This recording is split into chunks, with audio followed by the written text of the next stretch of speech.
It's not just San Francisco. The story of and relationship of micromobility here is well told. But you're looking at other regions around the world. Which region is most receptive right now to adding more to the micromobility offering? Ed, thank you for having me. We actually see demand from all over the world. Lime is today in 30 countries, 5 continents, 300 plus cities. And the reason why cities are so interested is because the biggest challenge of our time is the challenge of the climate crisis. And the number one source of carbon pollution in Europe and in the United States is from transportation. The vast majority of that is from personal cars and trucks. And if we're going to meet the challenge of climate change, then we must transition away from cars and adopt more green transportation alternatives like bikes and scooters, which is why I think you're seeing cities all around the world embrace micromobility as a way to reduce their reliance on cars. Wayne, I told our audience you were coming on the show, and I put a poll out there to ask, do cities need more electric scooters and bikes?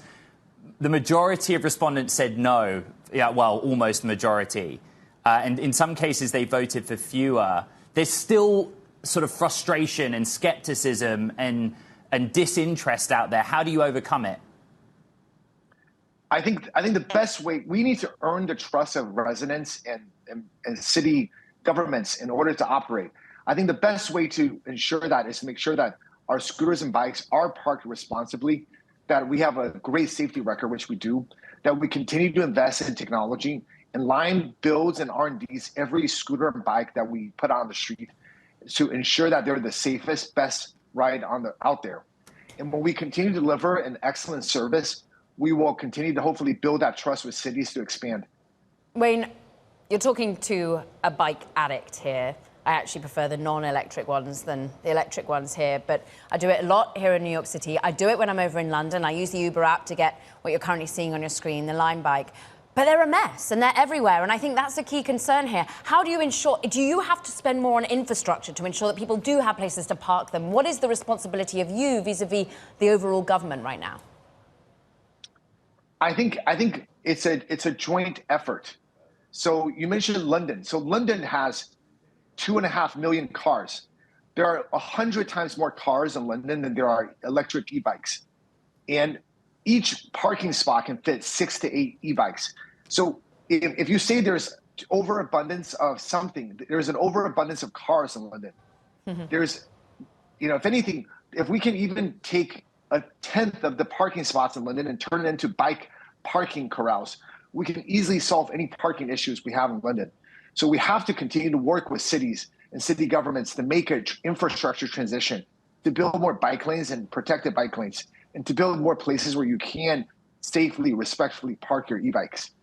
You're someone who's building out, spending money while you're also thinking about profitability. And I know you've been thinking about EBITDA positive for a couple of years now. You probably took a leaf out of the book of Uber, having worked so closely with Dara Khosrowshahi and continuing to work with Uber at Lime now. But I'm interested as to what ultimately the goal is at the moment. You have to remain profitable in this current environment. Is that what the VCs are asking?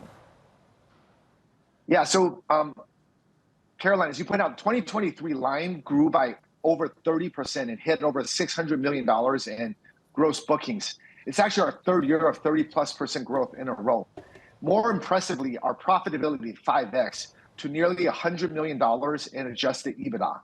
And that is actually what's enabled us to invest $50+ million into scaling e-bikes. And I absolutely think that today's public markets demand sustainable and profitable companies. And Lime is showing that we can do it in a very tough industry as we continue to expand our profitability and profit margins. You going public soon? Well, I think that depends on both the macro markets and our internal business results. What we can focus on is making sure that Lime continues to grow rapidly and continues to expand our profitability. The macro market's still, I would say, a little bit iffy. Like you guys were chatting about Rubrik. Rubrik, great IPO. Reddit had a good IPO, and then you had Instacart last year, but then it's still like 1 step forward, 3 steps back. I would say the overall IPO market is probably still a little frosty. So we're doing everything we can to ensure that Lime has the business, the profitability, and the internal controls to be ready to live as a publicly traded company. And whether or not the right time is going to have to depend on the macro markets, which is outside of our control.